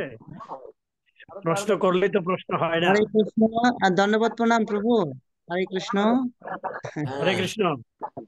আমি আপনার আইডিটা দেখেছিলাম, ভাবছি যে দু একজন প্রশ্ন করার পরে আপনার কাছ থেকে আজকে ক্লাসটা কেমন হলো সেটা একটা সুন্দর মন্তব্য শ্রবণ করবো। যেন না আপনি যে খুব ব্যাপারে বললেন, আমি আপনার কাছে প্রভুর যে কাছে একটা আপনি নিবেদন। আমাদের তপ কি চৈতন্য ভূমিশ্বরী প্রভু উনি কিছু করতে চাইছে, হরে ওটা কৃষ্ণ। আমরা শুনে নিই আগে। হ্যাঁ, প্রবচন দানকারী প্রভুর চরণে আমার কোটি কোটি প্রণাম এবং নমস্কার। আমার কথা শোনা যাচ্ছে? হ্যাঁ প্রভু, শুনতে পাচ্ছি, বলুন। আচ্ছা, আপনার চরণে আগে প্রণাম জানাই, বৈষ্ণব প্রণাম। আমাকে সুযোগ প্রদান করে দিলেন যে দুইটা কথা প্রশ্ন করা যাবে। প্রশ্ন তো না, তবে আমার একটু জানতে ইচ্ছা হয়, তাই হ্যাঁ, আগেই বলে দেই, প্রশ্ন যদি প্রশ্নের মতো না হয় এবং এই অপরাধটুকু ক্ষমা সুন্দর দৃষ্টিতে দেখবেন। প্রশ্ন তো করলেই প্রশ্ন হয় না। বাবাকে যদি জিজ্ঞাসা করি, বাবা আপনি কি বিয়ে করেছেন, হ্যাঁ, এটা তো প্রশ্ন হবে না। হ্যাঁ, ঠিক সেই রকম আমিও আপনাদেরকে একটা প্রশ্ন করব, যদি প্রশ্নের মতো না হয় এটা ক্ষমার সুন্দর দৃষ্টিতে দেখবার জন্য আমি অনুরোধ জানাচ্ছি। বলুন প্রভু। সর্বশেষে আপনি বললেন যে গুরু কৃপা পাওয়ার জন্য বা দিব্য জ্ঞান প্রাপ্ত হওয়ার জন্য সদ্গুরুর চরণ আশ্রয় গ্রহণ করতে হবে গুরু পরম্পরা ধারায় এবং 4টা সম্প্রদায়।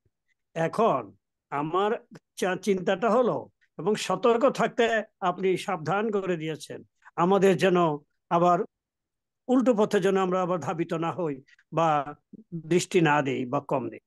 এখন এই যে আমরা বৈষ্ণব সম্প্রদায়, এই বৈষ্ণব সম্প্রদায়ের মধ্যে 4টা সম্প্রদায়কে বা অনুসরণ করার জন্য 4টা সম্প্রদায়। তো এখন আমাদের ইসকন আছে একটা, গৌরীয় আছে। আমরা নাম যদিও আমরা গৌরীয়, সরস্বতী ঠাকুর প্রভুপাদ গৌরীয়, আমরা সবাই গৌরীয়, তারপরও আমরা ভাগ করে নেই, কথা বলার সময় বলে দিই আমরা ইসকন, বা তারা ভাবে আমরা ইসকন। এছাড়াও আছে যেমন বৃন্দাবনে বাবাজি বা আরো অন্যান্য সম্প্রদায়ভুক্ত যারা হরে কৃষ্ণ মহামন্ত্র উচ্চারণ করে। তো এখন এই সতর্ক থাকার জন্য আমাদের প্রভুপাদের নির্দেশক্রমে বা সরস্বতী ঠাকুর প্রভুপাদের উপদেশ অনুসারে আমরা এই বৈষ্ণব সম্প্রদায়ের মধ্যেও যারা নিয়ম আচরণ ঠিক মতো করে না, তারা গুরু পরম্পরা ধারায় কতটুকু বা ওই যেটা ধারার কথা বলা হয়েছে এই ধারাতে আছে কি নাই, সবাই দাবি করে আমরা আছি এই ধারায়, আমরা আছি এই ধারায়। নাম আমাদের এই 4টা ধারার মধ্যে কোনোটা কোনোটা বলে দিল, কিন্তু আমরা উপরের দিকে যেতে হলে বেশি দূর তো যেতে পারি না।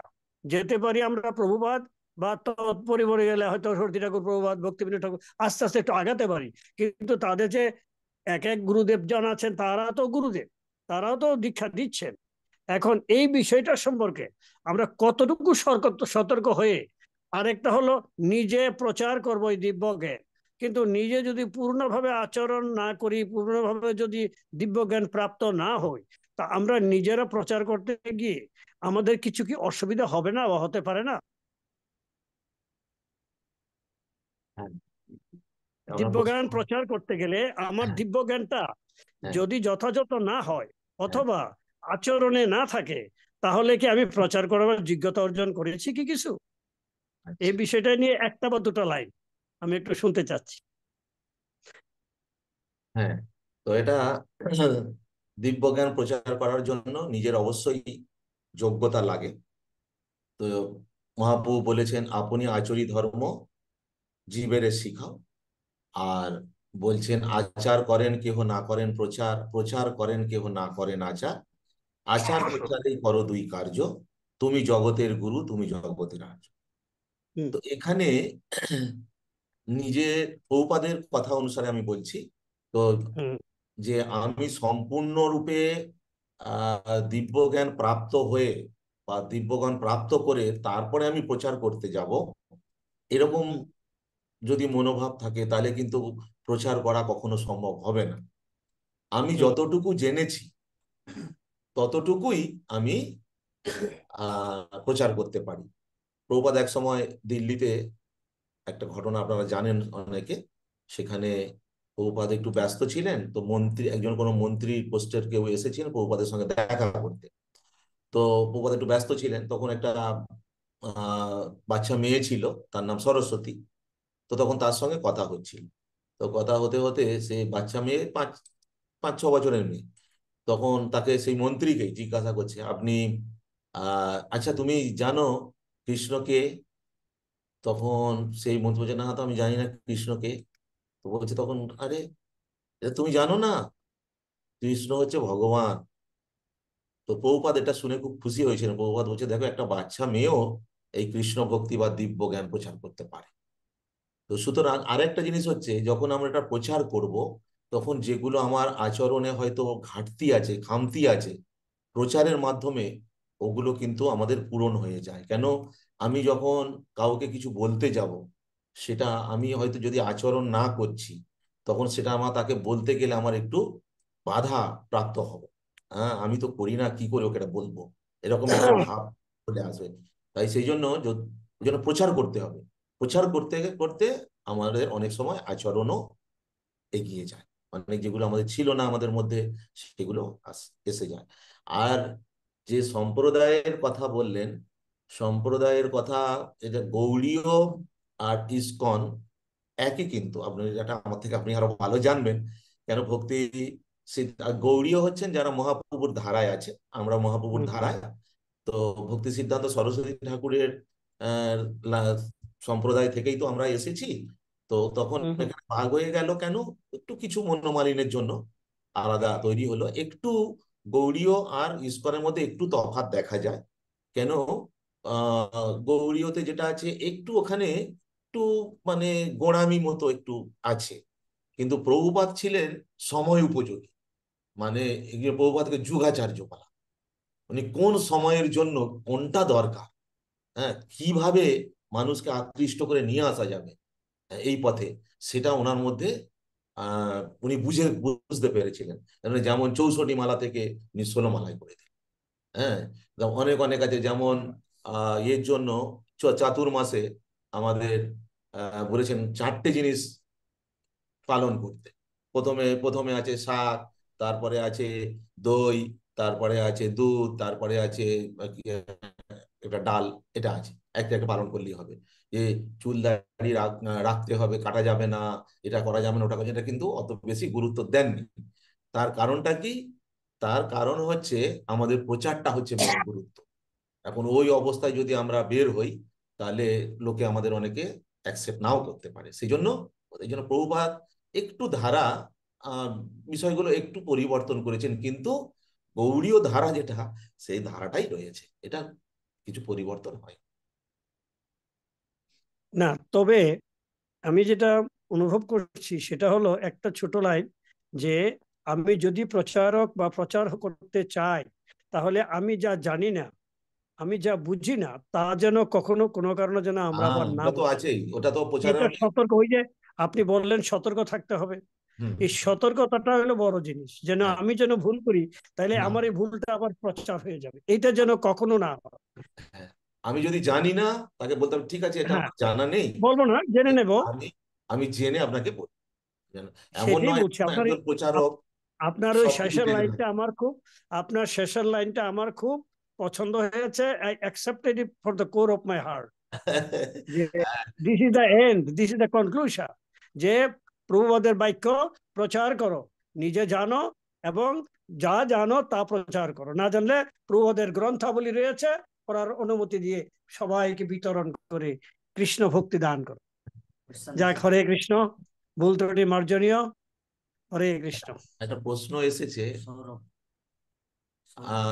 পুরুষোত্তম পণ্ডিত প্রভু কিছু বলবেন? নাহলে একটা প্রশ্ন এসেছে সৌরভ, হ্যাঁ, হ্যাঁ, সৌরভের একটা প্রশ্ন এসেছে, অন্য কোন সম্প্রদায়ে আমরা এই জ্ঞান প্রচার করতে পারি? প্রশ্ন, অন্য কোন সম্প্রদায়। দেখুন, আমাদের ইসকনে যদি আমরা দেখি, তো দেখবো, আমার তো অন্তত যেগুলো আমি প্রচার করেছি, তার বেশিরভাগই অন্য সম্প্রদায় ছিল। তারা অন্য কোথাও কোনো জায়গায় দীক্ষা নেওয়া ইত্যাদি ইত্যাদি ছিল, কিন্তু তারা আচরণ করছিল না, কিছু ছিল না।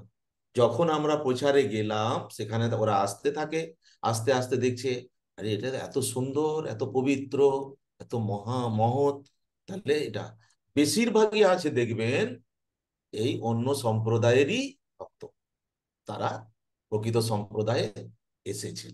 সুতরাং অন্য সম্প্রদায়ে প্রচার অবশ্যই করা যাবে, তবে সবকিছু নিয়ম মেনে। সেটা কিরকম? তাদেরকে উত্ত্যক্ত করে নয়, তাদেরকে আহ কোন রকম আঘাত দিয়ে নয়। আমরা আমাদের কথাটা বলতে পারি, আমাদের মানে এই বিষয়ের যে প্রকৃত জ্ঞানের কথা যেটা, সেটা আমরা জানাতে পারি তাদেরকে। তাতে যদি তারা আকৃষ্ট হয়ে আসে, তাহলে বেশি চাপাচাপি করা এ করা ওরা একদিন বুঝতে পারা যেতে পারে। অবশ্যই অন্য সম্প্রদায়ে প্রচার করতে পারবো। নেক্সট কান্তা দেবী দাসী। কোথায়? কান্তা দেবী দাসী হাত উঠিয়েছে। হরে কৃষ্ণ। আমাকে প্রভু বলেছিলেন যে কিছু বলার আছে কিনা। না, আমার কিছু বলার নেই, তবে প্রফেসর ডক্টর তপন চৈতন্য দাস ব্রহ্মচারী প্রভু চরণে প্রণাম নিবেদন পূর্বক কৃতজ্ঞতা স্বীকার করছি, ধন্যবাদ করছি যে প্রভু কৃপা করে আমাদের দর্শন করেছে। হরে কৃষ্ণ। হ্যাঁ, তারপরে কে নেক্সট? আমি নিশ্চয় লক্ষ্মীপতি প্রভুকে করার জন্য অনুরোধ করছি। কান্তা মাতাজি। হরে কৃষ্ণ প্রভুজি, আপনার চরণে আমার বিরাম। আপনাকে দেখতে পাওয়া যাচ্ছে না। কান্তা মাতাজি কোথায়? দেবী দাসী লেখা আছে। কান্তা মাতাজি চারটা সম্প্রদায়ের মধ্যে ব্রহ্ম মধ্য গৌড়ীয় সম্প্রদায়, কুমার সম্প্রদায়, শ্রী সম্প্রদায় এবং রুদ্র সম্প্রদায়। হ্যাঁ, তো এখানে রুদ্র শব্দের অর্থ শিবকে বোঝায়। তো এই রুদ্র সম্প্রদায় কি শিবের কথা বলেছে? আমি জানি না প্রভুজি, যদি কাইন্ডলি একটু এক্সপ্লেইন করুন। হ্যাঁ, শিব বহু প্রকারের আছে।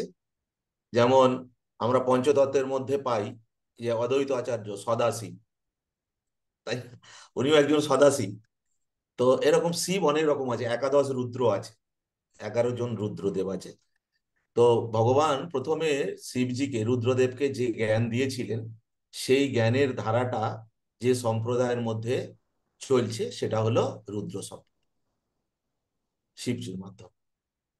তো এটা কি বৈষ্ণব?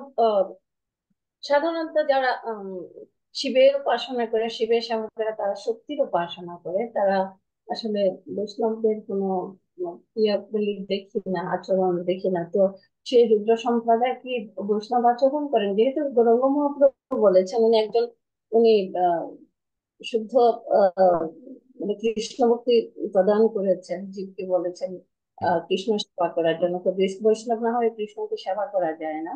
তো এই রুদ্র সভা কি সম্প্রদায় কি বৈষ্ণব সম্প্রদায়? মহাপ্রভু যেহেতু স্বীকৃতি দান করেছেন এই 4টে সম্প্রদায়, মাতাজি, এই 4টে সম্প্রদায় বৈষ্ণব সম্প্রদায়।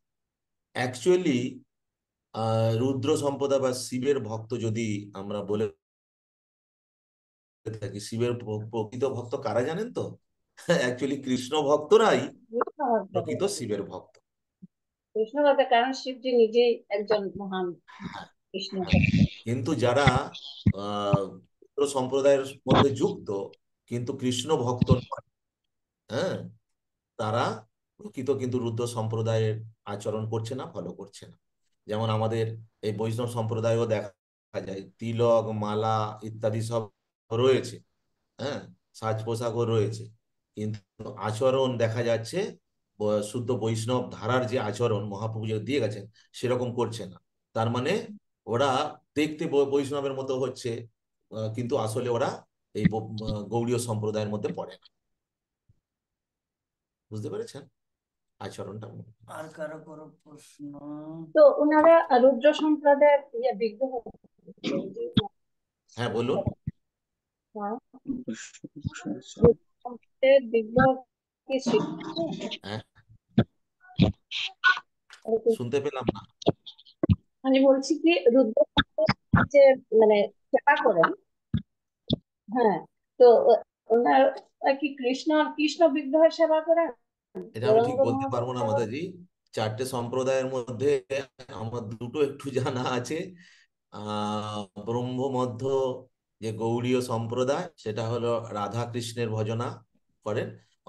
অনেক আছে শুধু কৃষ্ণের সেবা করেন, শুধু কৃষ্ণমূর্তি আছে। হ্যাঁ হ্যাঁ হ্যাঁ। তো কিন্তু আমাদের গৌড়ীয় যে ব্রহ্ম মধ্য গৌড়ীয় সম্প্রদায়, এটা হচ্ছে রাধা কৃষ্ণের সেবা করেন, আর যেটা শ্রী সম্প্রদায় তারা হচ্ছে লক্ষ্মী নারায়ণের সেবা করে। এই দুটো জানা আছে। হরে কৃষ্ণ। হরে কৃষ্ণ। তো প্রভু আপনি জানতে চেয়েছিলেন কান্তা মাতাজি কোথা থেকে যুক্ত হয়েছে। তো মাতাজি আমেরিকা হিউস্টন থেকে যুক্ত হয়েছে। ও তো আর মাতাজি বৈদিক কালচার ওয়ার্ল্ডের একজন উপদেষ্টা, আর হলো যে এমন খুব মুখ্য ভূমিকা রাখছে এখন ওয়ার্ল্ড ওয়াইড টিচারের ক্ষেত্রে। আর একটা বিষয় বলা সমীচীন হবে, এবার সিধা মায়াপুরের দিব্যজ্ঞান প্রচার বিভাগের যে দুদিন ব্যাপী সম্মেলন হলো, তার একদিন রাতের প্রসাদের প্রণামী মাতাজি দিয়েছিলেন। ও মাতাজি নাম বলেনি। এই কান্তা দেবী দাসী মাতাজি, মাতাজি দেখতে ছিল পেলে তো জয় খুশি হতাম। কৃপাধন। তারপরে কে? নৃসিংহ লক্ষ্মীপতি প্রভু, আপনি পরিচালনা। হ্যাঁ, এটা আর একটুখানি আমি বলি। এই যে বললেন আমাদের দুদিনের সম্মেলন করেছিলাম, এটা অ্যাকচুয়ালি আমার পরম আরাধ্য গুরুদেব শ্রীশ্রীমৎ ভক্তিচারু স্বামী গুরু মহারাজ, তিনি এটা প্রতিষ্ঠা করে গিয়েছিলেন দিব্যজ্ঞান। তখন রূপসী বাংলায় গুরু মহারাজ খুব প্রবচন দিতেন। রূপসী বাংলা একটা চ্যানেলে, যেটা খুব চলতো। তারপরে আমাদেরকে এটা দিব্যজ্ঞান প্রচার বিভাগ একটা তিনি তৈরি করে দিয়ে গেছিলেন, এটা প্রচারটাকে এগিয়ে নিয়ে যাওয়ার জন্য। তো মাঝখানে একটু অসুবিধা কারণে সেটা একটু বন্ধ হয়েছিল। তারপরে এখন আবার সবার সহযোগিতায়, গুরুদেবের কৃপায় এবং আমাদের অথরিটি যারা আছেন, এখানকার কো ডাইরেক্টর, জিবিসি, তাদের সহযোগিতায় আবার এটা সুন্দরভাবে প্রচার শুরু হয়েছে, এবং সেই জন্য আমরা দুদিন সম্মেলন করেছিলাম এবং তাতে খুব ভালো সাড়াও পেয়েছি। আপনাদের কাছে আমরা কৃপা প্রার্থনা করছি, যাতে আপনারা সবাই কৃপা করবেন এই দিব্যজ্ঞান প্রচার বিভাগটাকে, যাতে আমরা সুন্দর করে এগিয়ে নিয়ে যেতে পারি। আপনারাও যুক্ত হতে পারেন এই দিব্যজ্ঞান প্রচার বিভাগের সঙ্গে, এবং আপনাদের সুচিন্তিত পরামর্শ আমাদেরকে প্রদান করতে পারেন কিভাবে এই দিব্যজ্ঞান প্রচার বিভাগের তাকে আরো আমরা এগিয়ে নিয়ে যেতে পারি এবং বিস্তার লাভ করাতে পারি। বলছি আমি হরে দিব্যজ্ঞান কৃষ্ণ। দুটো অনুষ্ঠানে এত ভালো লেগেছে আমার। স্কুলের অনেক অনুষ্ঠানে তো আছে, কিন্তু আমার এত ভালো লেগেছে চিন্তাই করা যায় না। আমি বারবার ভিডিও পুরুষোত্তম আমাকে করে হ্যাঁ, মানে এটা ওয়াচ করি, আর আমি নতুন করে যেন আমি কিছু শিখি। আমি এত সুন্দর প্রোগ্রাম আমি জীবনে কম দেখেছি। তো আর আসলে আমাদের পরম ধন্যবাদ। আরাধ্য গুরুদেব শ্রীশ্রীমৎ জয়পাতাকা স্বামী গুরু মহারাজ, উনি একটা সুন্দর বার্তা পাঠিয়েছিলেন আমাদের দিব্যজ্ঞান প্রচার বিভাগের সমস্ত ভক্তদের উদ্দেশ্যে, আশীর্বাণী। এত সুন্দর করে আমাদেরকে আশীর্বাদ করেছেন। যদি আপনি ওটা শুনতে পারবেন, ওর মধ্যে আছে। আর যদি আপনি চান আমরা পাঠিয়ে দিতে পারি তার যে চিঠিটা। কত সুন্দরভাবে আমাদেরকে আশীর্বাদ করেছেন, এবং এই দিব্যজ্ঞান প্রচারের মাধ্যমে তিনি বলেছেন যে প্রভুপাদ এবং ছিল ভক্তিচারু স্বামী গুরু মহারাজ খুব খুব সন্তুষ্ট হবেন। খুব সুন্দর চিঠি একটা আমাদেরকে দিয়েছেন, তিনি পাঠিয়েছিলেন। হরি হরে কৃষ্ণ। ও সময় অনেক নিয়ে নিলাম। না আপু, হরে কৃষ্ণ। আপনি সময় দিচ্ছেন তো আমরা অত্যন্ত খুশি আছি, অত্যন্ত কৃতজ্ঞ। হ্যাঁ মাতাজি বলুন। না আমার গুরু মহারাজের যে আশীর্বাদটা দিয়েছেন, এটা আসলে আমাদের শিষ্য হিসাবে মনে হয় আমাদের একটু ভালো করে জানা উচিত। এটা আপনি করবেন, পোস্ট করে দেবেন প্লিজ। ওটা পোস্ট করে দেব। ঠিক আছে, ঠিক আছে মাতাজি, পেয়ে যাবেন। হরে কৃষ্ণ। ধন্যবাদ, প্রণাম সবাইকে। হরে কৃষ্ণ। আর কি কারো কোনো জিজ্ঞাসা আছে? হরে কৃষ্ণ।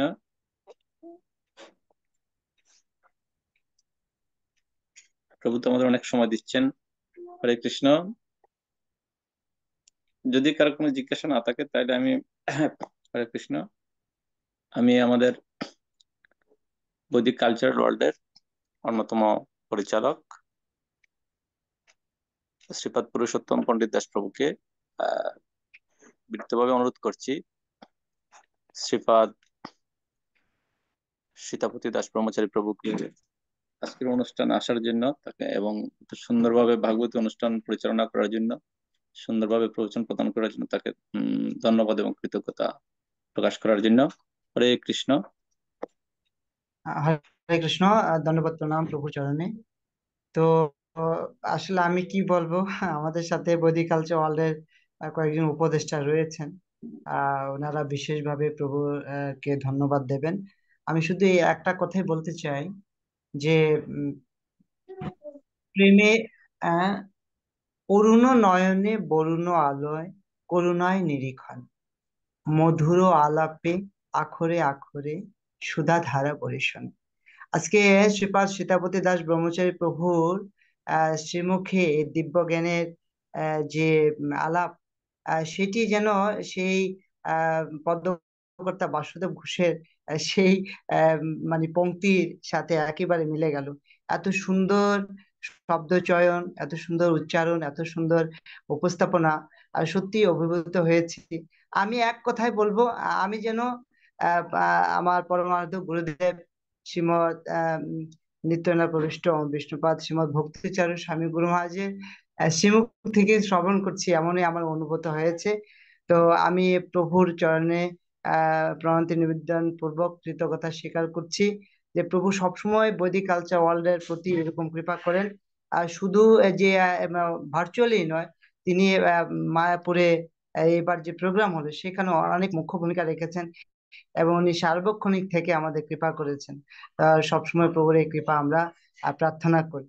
হরে কৃষ্ণ। আর প্রভু যে দিব্য জ্ঞান, যে ইসকন দিব্য জ্ঞান প্রচার বিভাগটাকে এত সুন্দর করে গড়ে তুলছেন এবং বিশেষ করে আমরা যারা একটু প্রচার করার চেষ্টা করছি, আমাদেরকে এত সুন্দর করে তৈরি করছেন শ্রীপাদ বলদেব বিদ্যাভূষণ প্রভু এবং শ্রীপাদ আমাদের শুভবিজয় প্রভু, বা আজকে আমাদের সাথে যুক্ত আছেন এখন শ্রী কৃষ্ণ চৈতন্য দাস ব্রহ্মচারী প্রভু। সবাইকে এত সুন্দর কাউন্সিলিং করছেন, মানে এর মাধ্যমে এই এই অল্প সময়ের মধ্যে যেন এই প্রচার বিভাগটা অনেক দূর এগিয়ে গেল বা এগিয়ে যাচ্ছে। তো শিল প্রভুপাদের সেবায় যেন আমরা যুক্ত থাকতে পারি, প্রভুর কাছে আমরা আশীর্বাদ প্রার্থনা করছি। হরে কৃষ্ণ। তো আমাদের সাথে বৈদিক কালচার ওয়ার্ল্ডের অন্যতম উপদেষ্টা শ্রীমতী সুপর্ণা মাতাজি রয়েছেন এবং কিশোর গোপাল প্রভু রয়েছেন। আমি অনুরোধ করব ওনারা যেন কিছু বলেন এবং লক্ষ্মী নৃসিংহপতি প্রভু আর কে কি বলবে আপনি উপস্থাপনা করবেন। ঠিক আছে, আমি একটু বলছি প্রভুজি। আপনার আজকে সেই জ্ঞানগর্ভ আলোচনা, মানে সহজ সরল আলোচনার মাধ্যমে একটা জিনিস আমাকে খুবই অভিভূত করেছে, যে দিব্যজ্ঞান হৃদয়ে প্রকাশিত হয়, সেটা সেটা শুনে আসছি। মানে প্রতিদিন আমরা গুরু বন্দনায় গিয়েও থাকি। জাগতিক জ্ঞান মস্তিষ্কে প্রকাশিত হয়, সেটা আসলে আমার অতটা আমি চিন্তা করিনি প্রভু। তো এবং সেটা করতে গেলে আমাদের ব্রেনটা খুব শার্প হতে হয়, এবং আর জাগতিক জ্ঞানটা আহরণ করার ধারণ ক্ষমতাটা আমাদের তত বেশি থাকে না। এটার পেছনে আমাদের অনেক পরিশ্রম করতে হয়, কিন্তু ভক্তি থাকলেই এই কৃষ্ণ ভক্তি দিব্যজ্ঞান আহরণ করা যায়, কারণ সেটা হৃদয়ে প্রকাশিত। ভক্তি যদি হৃদয়ে থাকে তো আমাদের দিব্যজ্ঞান এমনিতে প্রকাশিত হয়। খুব সুন্দর লেগেছে প্রভু, খুব মানে আমার খুবই ভালো লেগেছে এই যে আপনার এই কোটেশনটা। অনেক ধন্যবাদ আপনাকে।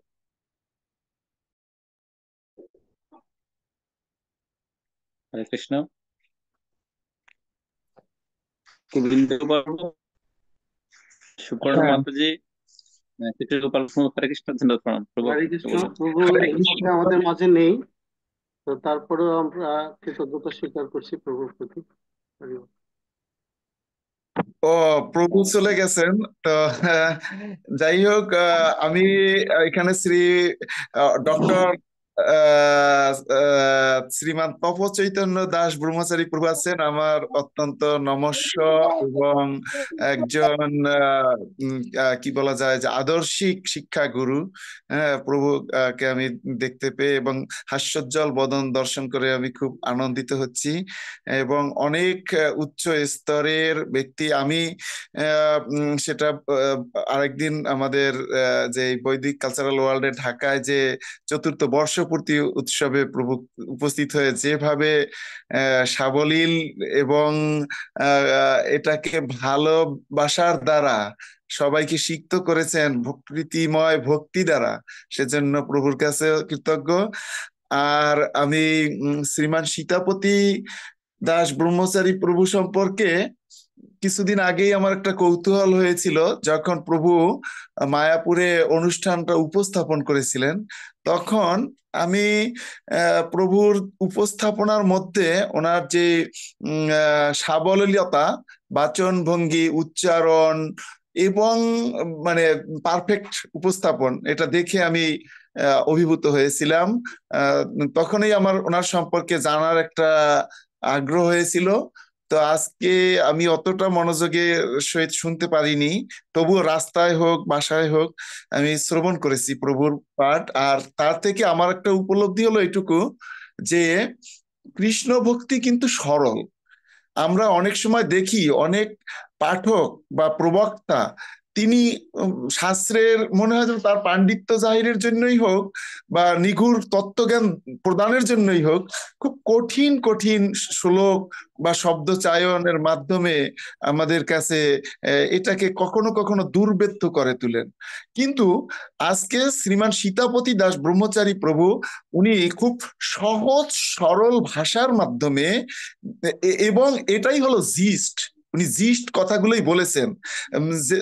কথাগুলো আমরা হয়তো প্রতিনিয়ত শুনি, অনেকের কাছ থেকে শুনি, কিন্তু যখন আমরা শুদ্ধ ভক্তের কাছ থেকে এইটুকু শুনে আমরা যদি সেইটি আচরণ করতে পারি যে কৃষ্ণই ভগবান, এই বিশ্বাসটা যদি সবসময় আমি হৃদয়ে ধারণ করে তার প্রতি আত্মসমর্পণ করে এবং সেটি যদি আমি অপরকে বলতে পারি, সেটিই যে প্রচার। এটি আমরা মানে এই যে প্রচারের যে সহজ সরল ধারা এবং ভক্তি অনুশীলনের ধারাটাও অনেক সরল।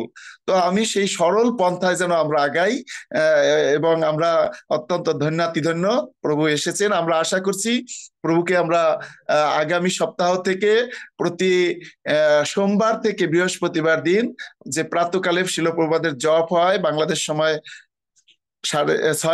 6টায় এবং ভারতীয় সময় 5:30টায়, সেই জপ ক্লাসের পরে বাংলাদেশ সময় 6টা থেকে প্রভুর ভাগবত প্রবচন একটা অধ্যায় আমরা শ্রবণ করব এবং তারপরে মানে এভাবে আমাদের হয়তো 2 সপ্তাহ 3 সপ্তাহ যতক্ষণ ওই অধ্যায়টি শেষ হয় আমরা শ্রবণ করব। এবং আমি এখানে যেহেতু শ্রীমান ডক্টর তপচৈতন্য দাস ব্রহ্মচারী প্রভু আছে, আমি বৈদিক কালচারাল ওয়ার্ল্ডের আমাকে যে পরিচয় দেওয়া হোক না কেন, আমি একজন দাসানুদাস হিসাবে আমি প্রভুর চরণে মিনতি করব যে প্রভু আমাদেরকে এরকম একটি মঙ্গলবারের সেশন এবং পরবর্তীতে সীতাপতি দাস ব্রহ্মচারী প্রভুর পরবর্তীতে আমাদের প্রভুর যখন সময় হবে তখন আমরা প্রভুর শ্রীমুখ থেকে এক অধ্যায় শ্রীমৎ ভাগবত পাঠ এবং শ্রবণ আমরা করতে চাই।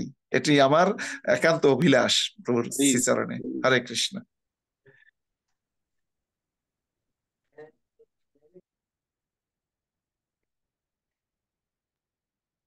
ধন্যবাদ শ্রীমান নৃসিংহ লক্ষ্মীপতি প্রভু, আমি এখানে শেষ করছি।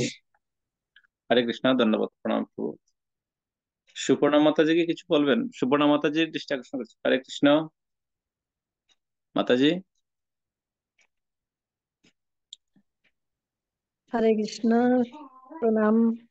বিশেষ করে পরম শ্রদ্ধেয় আমাদের তব চৈতন্য দাস ব্রহ্মচারী প্রভুকে আমার অনন্ত কোটি প্রণাম। সীতাপতি প্রভুকে প্রণাম জানাচ্ছি এবং অন্যান্য সকলকে। আমি এতক্ষণ শ্রবণ করছিলাম। আমার আজকে প্রশ্ন কোনো নেই, কিন্তু আমি ওনাদের এই যে পাঠ শ্রবণ করে ধন্য হলাম, এটাই আমার পরিবার। হরে কৃষ্ণ, প্রণাম।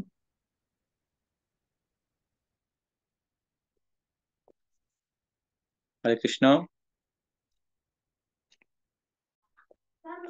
প্রভু আমাদের মধ্যে উপস্থিত ডক্টর তপচৈতন্য দাস ব্রহ্মচারী, প্রভু আপনার কাছে আমি বিনীত মিনতি প্রকাশ করছি। কিছু গোপাল প্রভু আপনার কাছে একটু উপস্থাপন করছিলেন যে আপনাকে আমি পাবো, যদি প্রভু একটু দয়া করে একটু আমাদের সম্মতি দেন। হরে কৃষ্ণ। তপচৈতন্য প্রভু আপনাকে আনমিউট করতে হবে।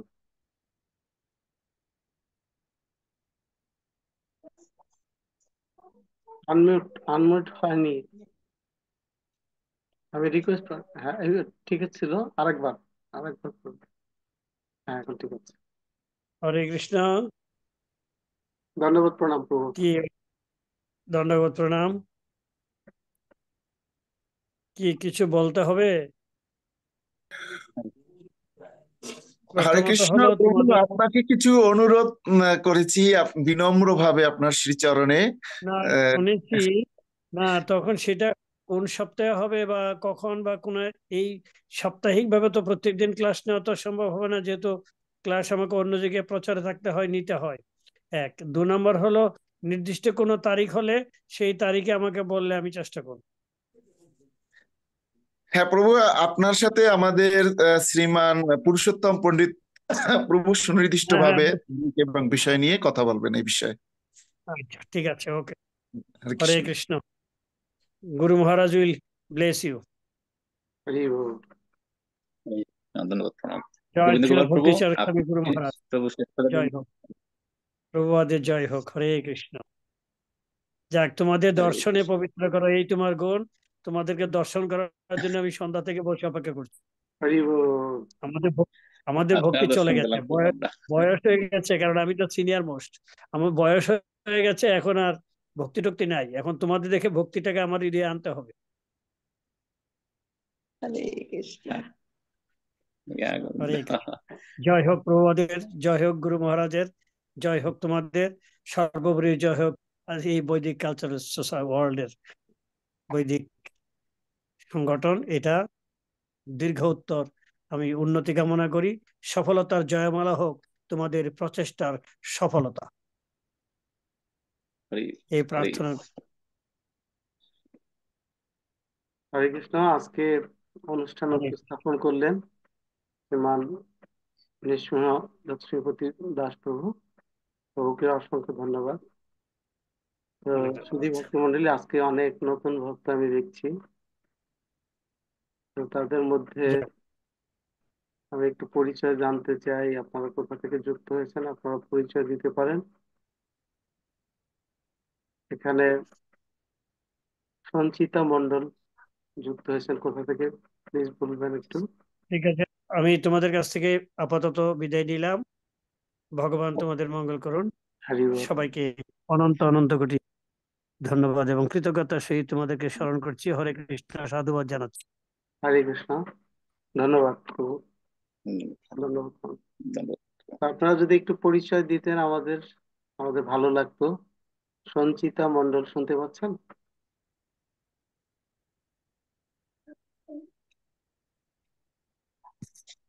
লক্ষ্মী মণ্ডল শুনতে পাচ্ছেন?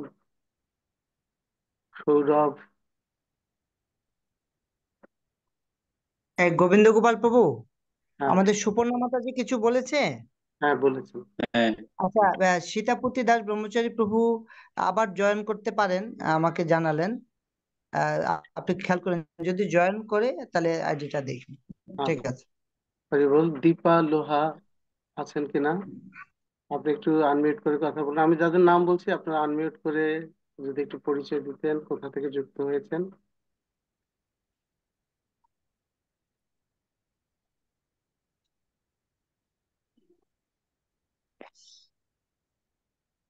সুপ্রিয়া। হরে কৃষ্ণ প্রভু, প্রণাম। হরে আমি কৃষ্ণ। দীপা লাহা বলছি, দুর্গাপুর থেকে, দুর্গাপুর ওয়েস্ট বেঙ্গল থেকে। হরি বল। আপনি কিভাবে যুক্ত হলেন, কিভাবে পেলেন আমাদের এই আইডি? আমি ইউটিউবের মাধ্যমে যুক্ত হয়েছি। ইউটিউবে আমি প্রচার দেখে, বৈদিক কালচার পরাতত্ত্ব বিভাগ দেখে তারপরে আমি কীর্তন প্রবেশিকায় যোগদান করেছি। হরি বল। হরে আপনি আমাদের হরে এই প্রোগ্রামটি সকালবেলাও হয়ে থাকে, ভাগবত পাঠ সকাল 6টা থেকে আপনার ওখানে 6টা থেকে 7টা পর্যন্ত সর্বোচ্চ 5:30 আচ্ছা জব ক্লাস হয়। আপনি চাইলে আমাদের প্রোগ্রামে নিয়মিত অংশগ্রহণ করতে পারেন। আর প্রতি মঙ্গলবার এই প্রোগ্রামটি হয়ে থাকে। আর শিশুদের একটি প্রোগ্রাম আছে প্রতি শুক্রবার, সেটাও 5:30 আচ্ছা বাবা, সন্ধ্যা। আচ্ছা বাবা। তো কমলাপতি প্রভু কোথা থেকে যুক্ত হয়েছেন? কমলাপতি নিমাই দাস প্রভু। এই কৃষ্ণ প্রভু, দণ্ডবত প্রণাম। আহ, আমি প্রভু ব্রাহ্মণবাড়িয়া থেকে আর কি। শ্রীমান প্রবীর দাস ব্রহ্মদেব দিয়েছিল, ক্লাস ছিল, তো সেদিন ওনার পেজে আমি পাইছিলাম আর কি, এর মাধ্যমে আপনাদের সাথে যুক্ত হয়েছি। তো আপনাকে ধন্যবাদ, এভাবে আমাদের সাথে যুক্ত থাকবেন। প্রতি মঙ্গলবারই আমাদের প্রোগ্রামটা হয়, আর প্রতিদিনই ভাগবত পাঠ হয় সকালে। হ্যাঁ প্রভু। আমাদের মাঝে সীতাপতি প্রভু যুক্ত হয়েছেন। পুরুষোত্তম প্রভু শুনতে পাচ্ছেন?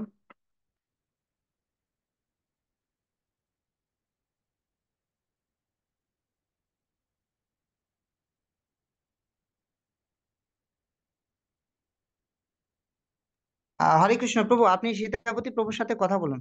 হরে প্রভু, আমাদের শুনতে পাচ্ছেন? শ্রীপাদ সীতাপতি দাস ব্রহ্মচারী প্রভু চরণে প্রণাম নিবেদন করছি। হরে কৃষ্ণ প্রভু, আমাদের শোনা যাচ্ছে? গোবিন্দ গল্প দেখুন, প্রভুর আইডিটা কি আনমিউট আছে? না, মিউট আছে। প্রভু আপনি আনমিউট করুন। তো প্রভু, আপনাকে অসংখ্য ধন্যবাদ। যদিও রাত হয়ে গেছে, আমাদের আহ ভক্তরাও বিদায় নিচ্ছেন এক এক করে। তা আপনার আজকের সেশনের জন্য গোবিন্দ গল্প, আমি কথা বলছি।